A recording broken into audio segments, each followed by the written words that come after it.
Hi guys, in this video we'll talk about Obsidian versus Anytype, which one is better and which one you can choose. So let's go through them first like step by step and go through all of the features. As you can see, this is the table.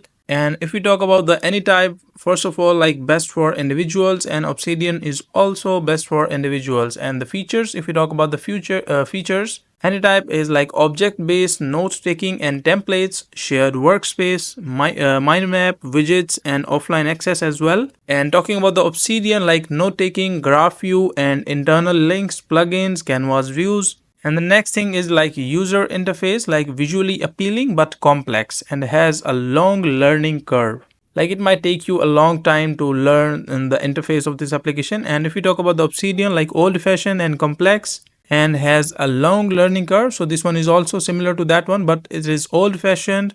And integrations, like no integrations and limited integrations in Obsidian. And if we talk about the pricing, like free plan is available in both of them, like builder plan 99, co-creator plan 299 for 3 years, and business plan upon request. If you like request this, you will be able to get the business plan as well.